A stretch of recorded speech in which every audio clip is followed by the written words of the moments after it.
Hey, friends, welcome to the Invisible Strength podcast. Today's guest has turned her challenging darkness into a bright light as she has founded the Light for Lupus and has also authored a children's book that helps kids understand what it's like to live with this disease. I'm always excited to welcome guests to the show who are accomplishing incredible things despite their conditions. And Semi is no different. Thrilled to welcome you to the show, Semi. Thanks for joining us.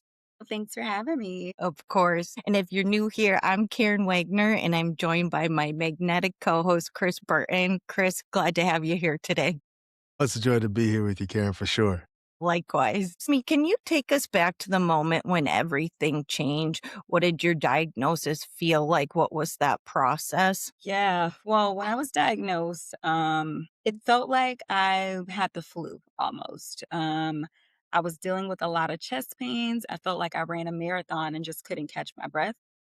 And I was thinking, okay, maybe I should take this, take that, trying to treat myself at home. But when the breathing stuff kind of got involved, I was like, maybe I should go to the experts. And when I finally went to the hospital after having those feelings for probably about 2 days or so, they were completely, like, lost when I got there because I appeared to be young and healthy, and they were just like, "We don't know what's wrong with her." And after I told them, "Well, the only thing that I've ever been diagnosed with was, like, juvenile rheumatoid arthritis," and it was like a light bulb went off for them, like, "Okay, let's look for autoimmune." And during that, I had fluid building up around my heart and my lungs. When they went in to drain that fluid, my lungs collapsed. I was placed on life support. So it was like a whole thing for me. No one in my family had ever talked about lupus. I was kind of like the first one. So it was really scary in the beginning, for sure. Yeah, I can imagine. I personally relate because I had both pericarditis and pleurisy and know what the chest pain and the shortness of breath feels like. It's like you're heaving after just a Yeah. couple steps, No doubt. Yep. even if you're in shape. Right. Yep. I had them both. Then I can't believe that you are on life support. That is just incredibly scary. So what was going through your mind? What were you thinking during that time period with such Yeah. severe health complications? So when they went in to drain the fluid, they told my mom, hey, it's an easy procedure, do it all the time, but sign this paper just in case something goes wrong. But For sure. don't worry about it. Nothing really goes wrong. And went wrong. My lung collapsed during that process. They had Goodness. to immediately, put me on the machines. Fortunately, well, I say fortunately, but I was unconscious for a good bit of it. Uh, Hmm. when people were coming to visit me, my mom kind of limited to the, you haven't seen someone in years and then you just like, what are they doing here? It kind of makes you think, Yeah. okay, something is wrong with me. My mom didn't want me to Right. know anything was wrong. So I didn't even know that a week or so had passed by. When I finally woke up, they were like, "Hey, we're gonna go ahead and take this tube out." And I'm like, I didn't even know the tube was in. I woke up with my arms tied to the bed because they were saying while I was asleep, I was trying to take the tubes out. So Right. waking up to that was very scary because I'm like, okay, how did we get here? Hmm. But that whole experience, more so after, is kinda when it kicked in for me because I didn't know how weak I was. Once I tried to stand up, I realized my legs didn't work, my arms are weak. If you're not moving for 2 weeks, Forget about it it. goes so fast. That muscle, I mean, it was gone. Yeah. It was rough. You know, I often think about as difficult as it has been for us living with lupus, it's even, like, in my estimation, a significant challenge to watch someone you love and care about go through it.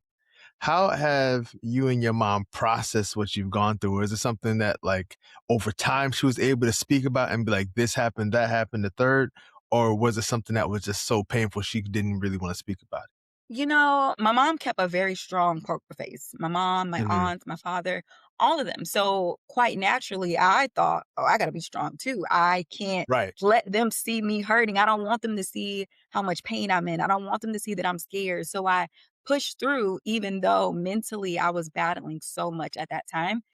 I Of don't think course. I understood what my mom went through and I was diagnosed about 11 years ago.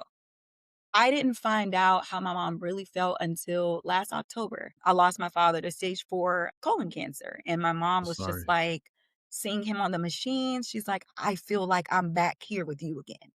And I Yeah. was like, oh, it was that bad. But I mean, when Mhm. you're seeing those machines, it's pumping your, it just kind of set her back in a sense Right, because it's like, right. okay, I went through this with my child. Now I'm going through this again with my husband. And Mhm, fortunately for me, I was young, I was fighting back. But in mhm. his case, he couldn't. So I think for her, I still struggle with now, like telling her, hey, mom, I don't feel good because I don't want her to go into that panic or Mhm. anyone, honestly, to go and to worry. But I do feel like us as patients with any type of chronic illness, we do have to be vocal about, hey, look, I'm not feeling good. I got to slow down. Absolutely, absolutely. I totally understand how you wanna protect the people you love from the pain that you're going through Mhm. and see that you put on a brave face. How did you communicate with others in your life about your condition and what you were going through? Because lupus is so unpredictable, Right? it's hard because they'll a lot of times when people don't understand, they think that you're making excuses. And I'm the type of person that I feel like when I'm slowing down, lupus is winning. And I had to get out of that mindset. It's like, okay, no, you're slowing down because you need to. In order for you to be who you are and help other people in the way that you want to help them, you got to pour into yourself first. So, me actually being vocal to others, just basically saying, hey, I can't do it today, or I know I was fine then, but I'm not now. That's probably like the hardest part. But just being around a circle of people that understand some sort of, hey, she may not, or even people that consider you before you even have to open your mouth. It's definitely takes a village for sure. No doubt about it. I'm hearing you talk about that desire to keep moving, and I remember I was just laughing about this with my wife because we often reflect on the time I was on a whole lot of prednisone and how I was just tearing food up. I think I ate a whole tax return that first year, and I remember saying to her like my mindset at that time was like if I stop eating, I'm going to die, right? And so I just wonder as you're saying that, what sort of grief have you processed? What sort of loss have you sort of seen yourself process in terms of, I was doing this instead of doing that? And how do you deal with it? Well, I think that's still a challenge for me. Mhm. I think trying to tell myself this is your new normal and be okay with this is your new normal. That's probably the biggest thing because I was so used to being able to eat this, go do that. And Come it's like on. now I know, okay, if you do this, you're going to feel this for the next 3 days. No But question. I have to just weigh out my options. I still try to be very transparent with my journey. I document a lot, I take dance classes. I'm always doing something. I'm always trying to Mhm. move because for me when I'm sitting, it makes it worse.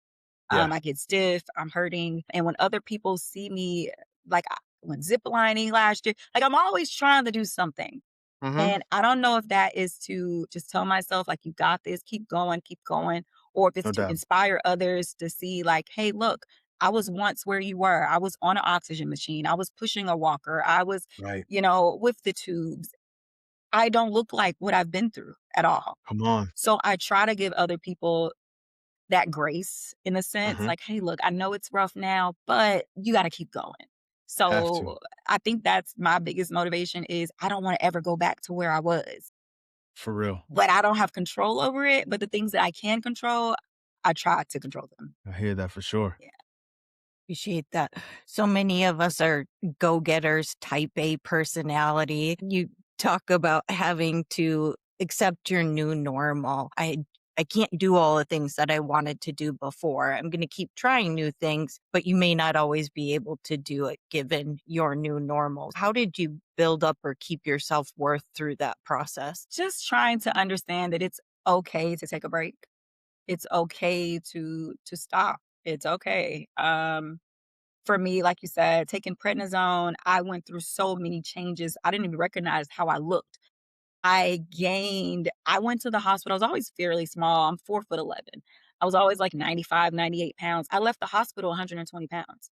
Yeah. So for me, seeing my face change, I didn't want to go out. I didn't want people like, what happened to you? I mean, my hair changed.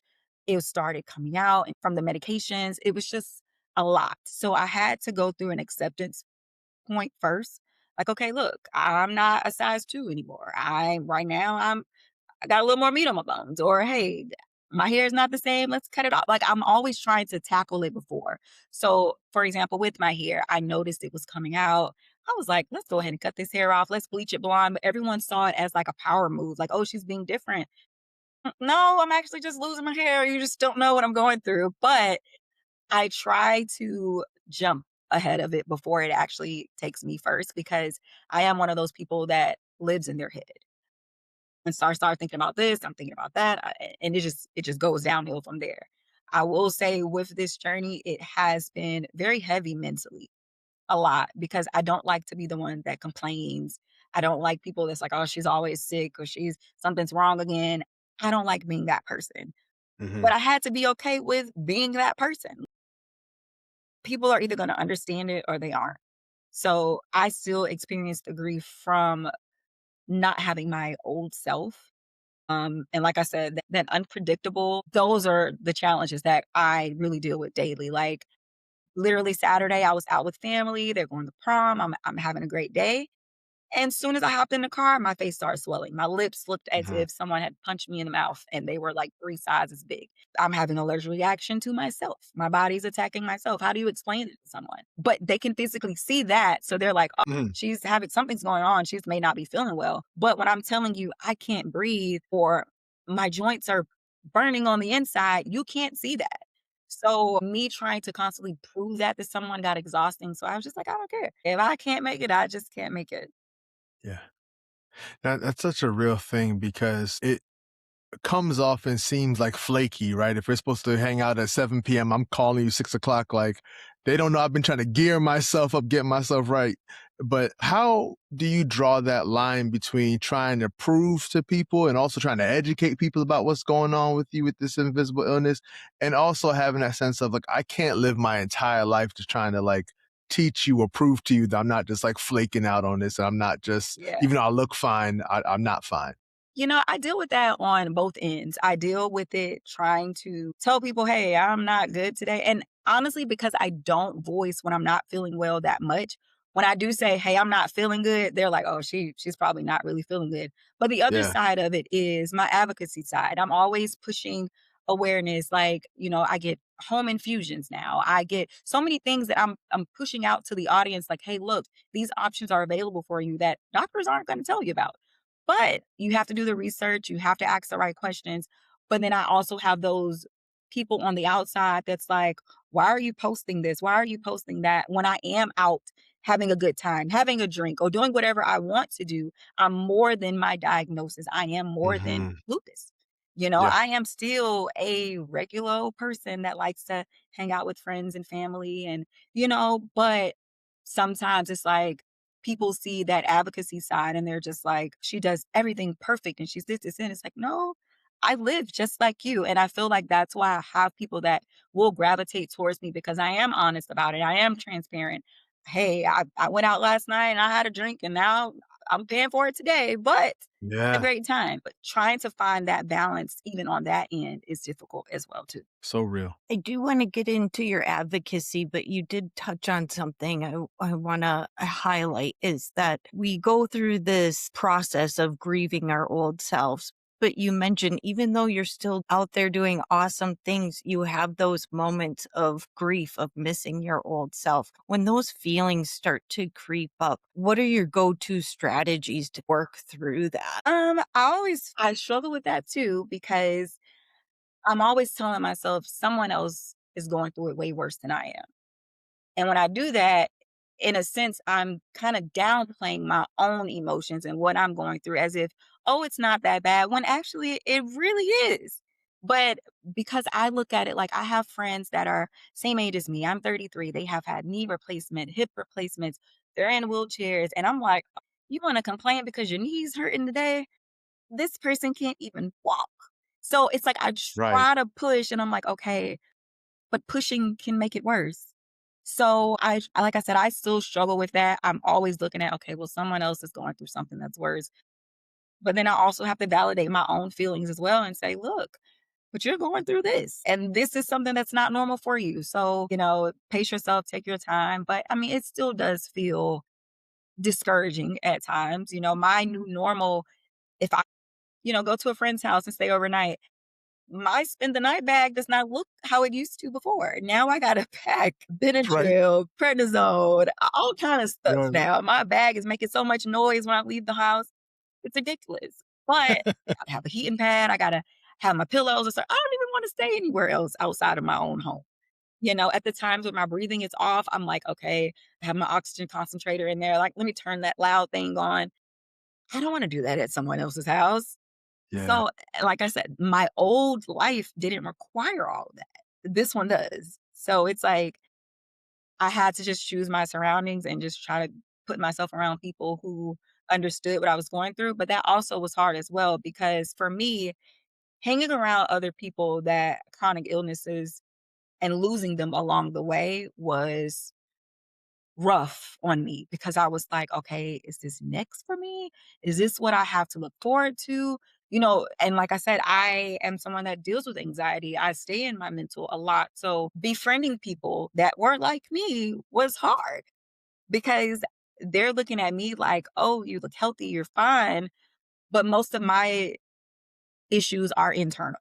Yeah. I have the heart issues, the lung issues. When my lupus flares up, it's not like the skin. I don't really get the butterfly rash. I Yeah. can't see it.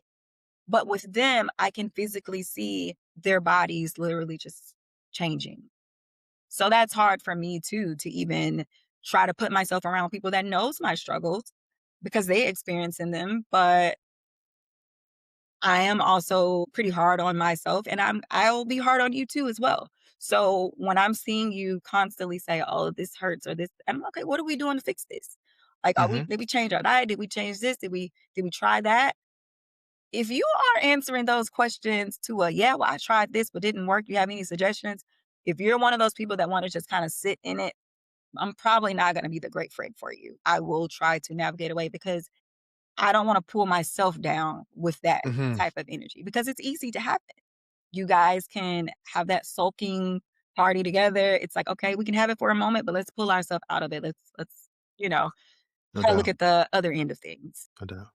Chris has previously said we can visit that place. We Right. just can't stay there. Can't stay there. 'Cause we all visit. We all Yep. visit, but we I agree. cannot stay there at all. So, Semi, what does kindness to yourself look like? Like, you talked about the preparation, and you start speaking about the medicine and all the noise it makes. I thought about my pill counter. I had to get rid of. I said, I feel like an old person with this pill counter. Yes, yes. How do you make sure you're extending kindness toward yourself? Setting boundaries. I'm really firm with setting boundaries with other people, but for Hmm. myself, I break them more than anyone else. It's like, okay, look, let's prioritize rest. Did we eat today? What time is it? I'm one of those that will keep going, going, going. So on the days where I'm like, hey, look, let's take care of you. Let's go to bed early. Let's turn this off, screen time down. Being consistent helps for sure. Hmm. But other than that, like I said, just trying to stay for me, I'm a routine person. If I try to get myself on a schedule, it's like, okay, look, let's eat breakfast at this time, let's eat lunch. Because I'll go hours and I'm like, did I eat? No, I didn't. Hmm. But dealing with the nausea, it's like, I don't even want to.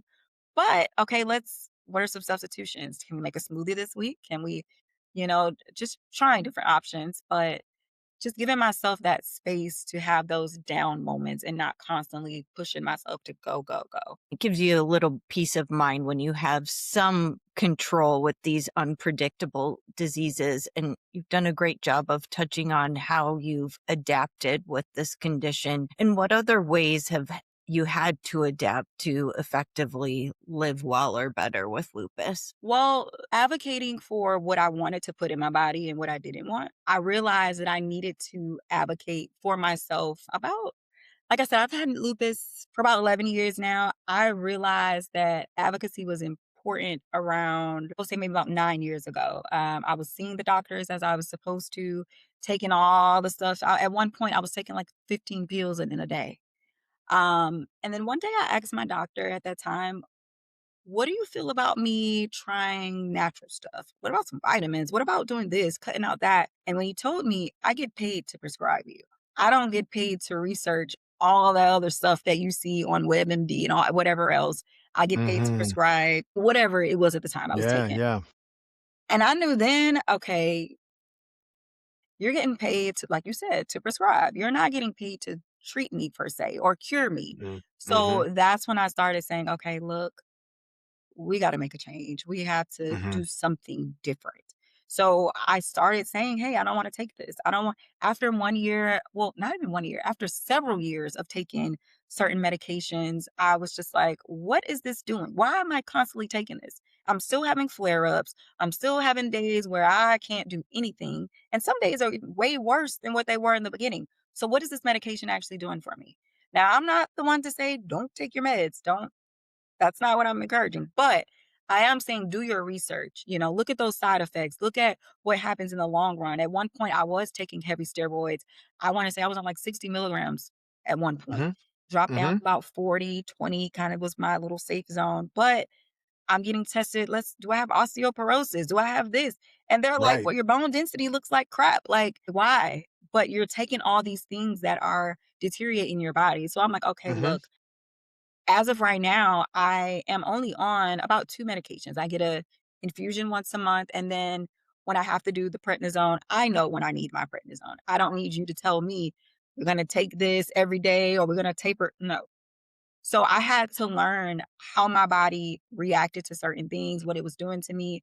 A lot of times doctors did not like that. Some of them didn't even want to be my physician because I was saying, "No.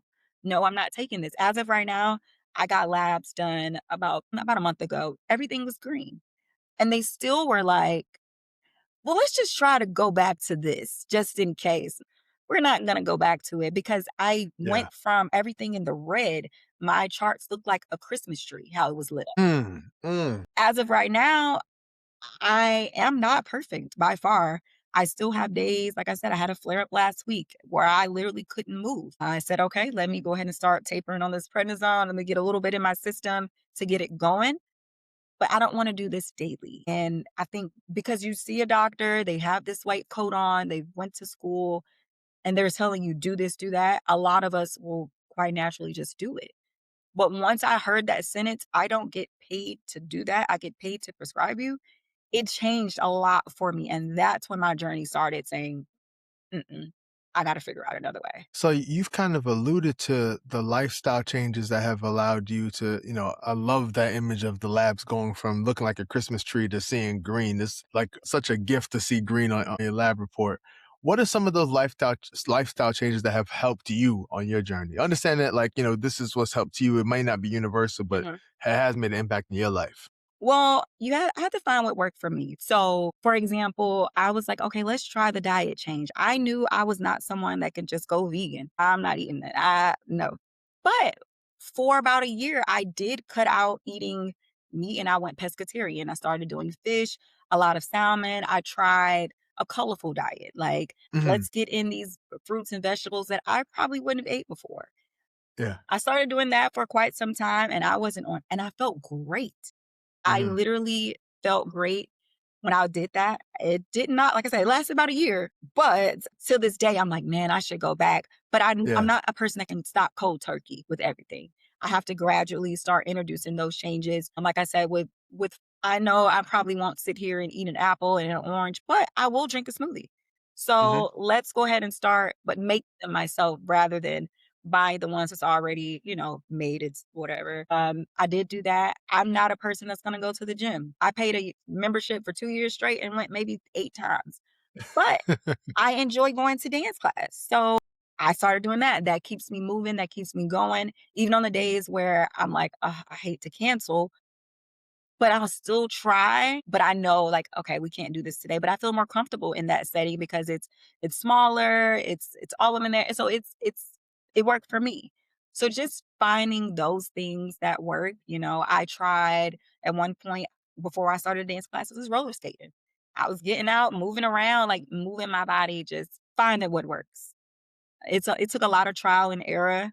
I did try to go, like, completely vegetarian at one point, buying all of the processed fake hot dogs and all of that. It's like, "You know what? This is not my lane. I'm gonna leave that for the ones that it is." But some people, it works for them. It did not work for me. But, yeah, just finding what works. We talk a lot about needing to take those small steps because I very much relate. You can't just go cold turkey on something. It's definitely a process with start with small, simple swaps. I also want to elevate. I love that you're doing roller skating dance class because we know we need to move our bodies, and people are pushing yoga and Pilates or whatever they're pushing. And it's like, yeah, that just doesn't work for me. So I very much appreciate you finding what works for you. And Hmm. yeah, it can take some time, but you just got to try out different things. For sure. Yeah, I was thinking about you saying that you went to the gym 8 times out of that year. And I was like, that's what I used to call donating to the gym. Like the gym was my nonprofit of choice. Literally, that's how I felt. And those $10 or whatever add up. And I'm, Dude, you they know add up. what? Let me cut this subscription. Absolutely. Absolutely. Semi, you've talked about advocating for yourself, but now you have transitioned to advocating for others with Hmm. lupus. Can you walk us through that journey and what that looks like for Yeah. you? So when I started Light for Lupus, it initially just started with me just sharing my journey. People reached out like, "Hey, I'm having a gala. Do you want to speak here? Do you want to tell your story?" I'm like, "Yeah, sure." But I'm like, "Who wants to hear my story?" But so many people did because, like I said, I try to be transparent. So I post when I'm taking vacations. I post when I'm out. I post the bad days too. I post a lot so that people can see I go through that as well. I have those same emotions. I have those same feelings. I post when I'm mad. Like, look at my face right now. It's swollen. It's like I'll share that because it's like this is me at this point. I'm no longer who I was all those years ago. I'm a whole new person now. But when I started Life for Lupus, I wanted people to see that.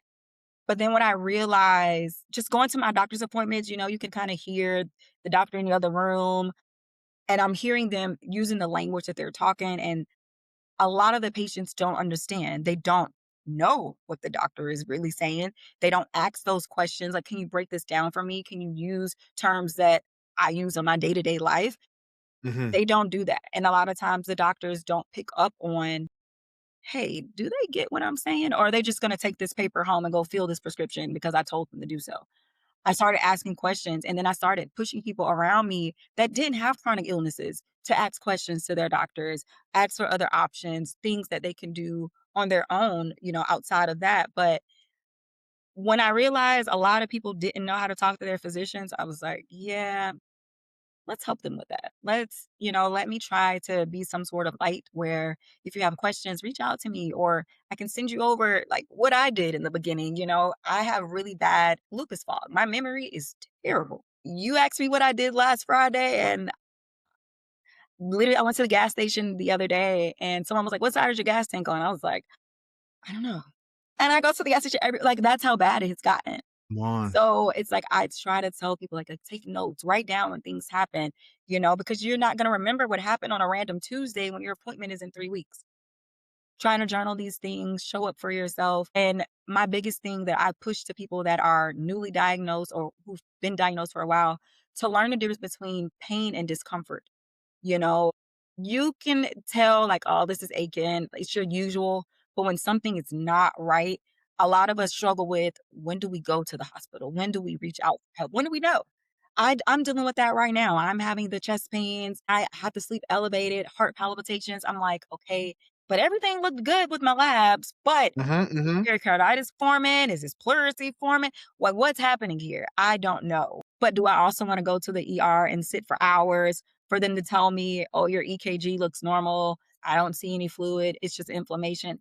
That's kind of where that fine line in the sand is. It's like, when do we go? What do we do? But I try to encourage people like, hey, if you're questioning it, don't. Because that's how I ended up in the situation I was in questioning it, thinking it was, oh, I need to take a Tums or I need this. No, your body, your heart's not pumping properly, Yeah. you Yeah. know? So that's kind of one of the biggest things. It's just kind of learning that part of it. What have you found to be one of the more fulfilling aspects of advocacy? Like, what is something that you've really enjoyed about it? For me, what's been fulfilling has when others see where I came from and where I am now, and it gives them that encouragement, like, hey, I can do this. I can shake this off. I can get out of it. I do understand not everyone's situation is the same. Nobody diagnosis is the same as another. No doubt. Sometimes I don't really like looking at those old pictures, because it's like, oh man, I was really there. But to get the message out, I have to show those things. I have to talk about it. But when I see them, that little light goes off and it's like, okay, this is not the end. This is something that I can try to take control back in a sense. I push that, but also try to do it for the families as well, not just the patients. Excuse me. I have seen families kind of put people in a bubble. They don't really allow them to branch out and find out on their own. Let them go outside all day and they'll see why you're saying, hey, put on your sunscreen, or hey, that lupus, but we have to figure it out on our own. Just because you've read about it and the doctors have told you as a caregiver, I feel like for me, I know my limitations.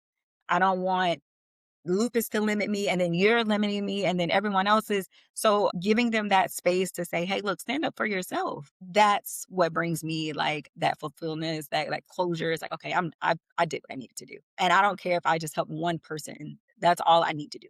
Help at least one person. Semi, for people either early on in their journeys or people who are not as familiar with lupus, what are maybe one or two of the misconceptions that you've run into in your advocacy work? That people with lupus are we're just sick. We can't do this, we can't do that. And it's like, I mean, some people maybe, but not all of us. We're not. And just letting, like I said, the fact that it's unpredictable. That's probably one of the biggest things. It's not a one shoe fit all type of situation. Everyone is different. Sun does not affect me. Sun affects other people. There's just a lot of unknown with this disease altogether. In my opinion, lupus is like a big pot of gumbo. It's just a bunch of stuff thrown in here. You may have this part, you may have that. Some don't. It's the unknown Mhm. is the most challenging part of it, because you can't really just say, well, you don't need to eat meat or you don't need to do this, because it doesn't affect everyone the same. But just finding that part of it, getting Mhm. other people to see that, like, my challenges aren't always going to be her challenges, that. Or in the advocacy journey, when people know about lupus and they say, oh, I knew someone with lupus, my such and such had it, they passed. We don't, that's one line I have hated hearing throughout this whole thing. They knew someone with it who has transitioned, and it's just like, Yeah. it's not the most encouraging thing we want to hear. Mhm. But thanks for sharing. Like, what do you do with that? That's kinda one of those Right. things.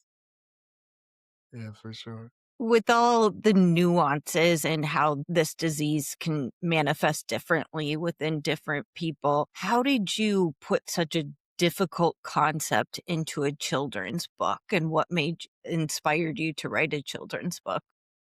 Well, as a kid, I wasn't diagnosed when I was a child, but I knew something was wrong. My fingers Mm. would turn colors at the bus stop. They would turn like white, and they would stay like that all the way until I got to school. I'm having to put my hands under the dryer, and I didn't realize that was called Raynaud's syndrome. I had a lot of challenges as a kid, but we didn't really look into them, and I felt different. I knew, like, when my friends were in the gym doing, I couldn't keep up. I couldn't touch my toes. And as a kid, you're pretty flexible. Mhm. I couldn't touch my toes. I couldn't do a lot of the things that everyone else could, and I felt kind of like over here or everyone else was there. I wanted to create my book so that kids could feel seen, they could feel heard, they could relate to it, relatable. And that's kind of how I express it in my book. I express lupus as a tiny superhero that's confused, and it needs medication so that it can fight the right things. Basically, the immune system is the confused superhero. Mhm. And I've got a lot of feedback from it, and they're just like, we never thought to explain it to our kid that way. Yeah. I do plan to continue to grow the series, for other situations or whatnot. But I wanted in my book, it's actually right here, Come on. cute, Luna. but I wanted Luna to feel empowering. I wanted her in the book, she is a little afraid to tell people like, hey, I have this. But the teacher basically pretty much tells everyone, introduce yourself and tell me what's different about you. What makes you you? Mhm. And she kind of fires off with, hey, I have this. And she breaks it down so someone on like a kid could understand it without Right. the big medical terms, pretty much. But I wanted them to see themselves in my book. Yeah. What was your creative process like in terms of, creating a book? Sometimes it's such like a daunting task to people and they're like, well, how do I even start? Like, were you someone who you're just like sat down somewhere and it just like flowed out, or was it just like building over time? Like, how'd you go about creating this? Well, initially, I went to school to be a teacher. I started in early childhood education. And Nice. then once the lupus came along and all of the colds, and Right. I had to separate myself from it. And it really hurt because that is something that I really had a passion to do. I love working with kids, kindergartners, first grades. Oh my gosh, I love it. Come on. And I was like, how can I? And my favorite part of the day was story time. I let them pick out the book. They wanted to Yes. read the same book every day. And I was just Right. like, what could I do? Like, I want them to feel that way about my book. Hmm. And so I was like, okay, let's do it. I enjoy writing. I love working with kids. And I just wanted to find something that I could give back to them because I feel like as an adult, it is very easy to, after you learn about it, to talk about your experience, say what you're going through, and easily say, no, I don't want to do this. I don't like this. But hearing it come from a kid, like, how do they express that? And that's what Hmm. I'm continuing to work on with other things that I am working on right now to put out is teaching them how to use their voice, how to find their voice, Yeah. learning how to talk as a child so that when they're my age, they don't sound like someone that doesn't want to talk to a doctor. I want kids to be able to understand the difference between nerve pain, joint pain, muscle pain. It just kind of took me back when I was advocating for my dad while he was Hmm. in the Hmm. hospital and the doctors would come in and say, "Hey, what's hurting? What's wrong?" And he's just like, my back. Okay, what type of pain? Is it a Yeah. sharp pain? But he couldn't describe what he was feeling. So if Sure. I could teach that to a child, teach them to how to use their voice and stand up for themselves and say, hey, I have lupus. This is what's going on with me, so that someone else can understand it. That was all. That was kind of my goal. Yeah. A worthy goal. Incredibly valuable for kids, but I also think it would be really valuable for parents. I remember being like, how am I going to tell my kids about this? Absolutely. Right. Do you have any tips or suggestions for parents coming at it from the other side of how they can get on the kids' level and talk about something like this? Like I said, just using terms that they understand and that relate to. Kids around the age of 5 to 8, they like superheroes. They like things of Yeah. that sort. So it's like, what if I did a story I was able to read in a classroom a few weeks back. And I was like, if you had a superpower, what would it be? And they're like, X-ray vision. Oh, I would be invisible, all this stuff. And I was like, well, what if I told you you had a superhero inside of you? They were like, "What?" Like, yeah. And that superhero is called our immune system. And what our immune system does, and I kind of had to break it down so they can understand because they don't know what an immune system is. I had to break it down to that level. So I feel like as a parent, just kind of coming in as a fun way to learn rather than mommy doesn't feel good. Like you got to figure it out. You got to get out of Hmm. here, pushing them away. I don't want them to feel like shunned or left out, kind of let them be involved with it. Like, hey, mommy superhero is a little confused today. We need a little help. Can you help me do this? Let them feel involved. Yeah. You may not want their little sandwich they make with their little dirty hands, but when they're involved, they feel so included. And I feel like with that age, that is golden. Like that's it doesn't take much with them. They're like a sponge. They just soak up so much. Thinking about the ways in which these problems are so difficult for even us as those who are lupus warriors and the adults who've been around us to understand, I think providing this as a tool for children to understand and hopefully to make it a little less scary for them is just so invaluable. What are your hopes for this book in the world? To just let them know that they are seen, Yeah, to accept their differences. Because as an adult, I struggle with accepting my differences. I struggle with of course. accepting you have a disease that is attacking your body. You are attacking yourself. And I'm like, how do I go on every day knowing this? but I wanted a kid to feel like I'm not alone, put it on paper so they can see it. I am not alone, and that's pretty much it, honestly. I just don't want them to feel left out. I didn't like that feeling as a kid, and I had no diagnosis then. I didn't know why I was going through the changes or the challenges that I had. I knew I couldn't keep up with my friends. We're running laps, doing whatever. I was tired quicker. But because I didn't have a diagnosis, people may have looked at it like, oh, she's being lazy or she's not trying hard enough. She's not pushing herself. But now that we have these resources out here, it doesn't need to just be available for the patient. Teach, because like people need to understand, like I said, it's not one shoe fit all. Yeah. Well said. These conditions, to your point, can feel especially isolating, especially for kids. But we've talked about even in adulthood, as you're grieving the things that you couldn't do previously, you can feel so alone. And having this book and people know what you're going through can feel so validating. Props to you for doing the book. At this point in your journey, I want to ask, what does invisible strength mean to you? Showing up on the hard days and knowing when it's okay to take a step back. For me, my hard days, I can, like I said, I can look fine, but I may not be able to do this. I can't do that. It's just some days are really rough. And knowing to say, hey, look, it's okay to take a step back because, like I said, you can't pour into someone else if you don't take that moment for yourself to pour into you. And when you set those boundaries and stick with them, like I said, I am the one that breaks all the rules when it comes to myself, but I am pretty good at enforcing them when it comes to other people. Like, no, I Yeah. can't do this today. But just staying true to that and staying consistent and just knowing that slowing down doesn't mean stopping. Ooh, yeah, indeed. And that's such another way to be kind to yourself is understanding the pace that you need. Because I think we can get so trapped in trying to be who we were Right. pre-diagnosis, but if we can lean into who we are now, that makes a world of difference. Semi, is there anything we haven't talked about that you think it's important to bring up around lupus? Being comfortable enough to say no, whether it's doing something, whether it's whether just standing up for yourself. And not allowing anyone to make you feel bad for it. Find you a doctor that listens, not a doctor that's just going to talk at you. Take the time to find someone. When I spoke with someone the other day that said, I'm going to see a new doctor for the first time. What are some things I should look for? And I said, well, ask them how hard is it to get another appointment? How hard is it to communicate with this doctor? Do they respond to you on the portal? Is it 2 to 3 business days?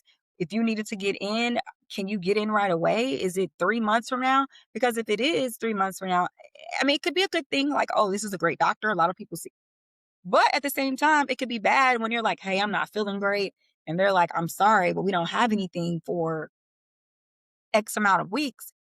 That can also be something that you wanna take into consideration as well, read those reviews, do your own research on certain medications, test them out, try them out. If you don't like them, it's okay to say, "Hey, I don't like how this makes me feel," because there's so many other options out there. This may be something that this particular doctor may like. Like, hey, it works for a lot of patients. It may work for you. It may not also. But be comfortable enough to say, "Hey, I've been on the give it a try, a couple weeks. It Hmm. doesn't work instantly a lot, but be okay with saying, I don't like this. I don't want this." And if they try to I've had doctors try to persuade me and say, I've said, "Hey, I don't wanna take this because if I wanna have kids in the long run, this is something that I'm gonna have to detox from for 6 months or so." All of these things matter. I've had doctors say, "Well, if you are able to have a child," or like, you don't want that type of Yeah. energy, So I just feel like finding someone that really takes what you have going on serious and listens to you, that really definitely matters. And just surround yourself with people who try to understand your journey. They may Hmm. not have all the answers, and it's okay to explain to them. But yeah, that's pretty much it for me. For sure. For sure. How can we get a copy of the book? If we're watching this and thinking about the children in our lives who we'd love to share this book with, where should we go? Amazon, it's Luna and the Tiny Superhero. It should pop right up. But yeah, that's where I have it right now. Check out the description. We'll have the link below as well. And then, Semi, can you share with us where we can learn more about Light for Lupus? So you can find me on Instagram at Light for Lupus. There is where I post a lot of information. If I'm going to be at any type of upcoming events, I post about those things all the time when they have like certain advocacy days and whatnot. I post a lot on Instagram. That sounds great. We'll be sure to check it out. Semi, you're truly a bright light in which can be a dark space. So thank you for bringing your joy and insights and sharing with us today. Thank you. And Chris, as always, thank you for being here. Such a joy. Such a joy. And to our community, if you're looking for more support, be sure to check out invigorateyourjourney.com. We have support groups and coaching and other resources to help support you along the way. So until next time, take care. Peace. Peace.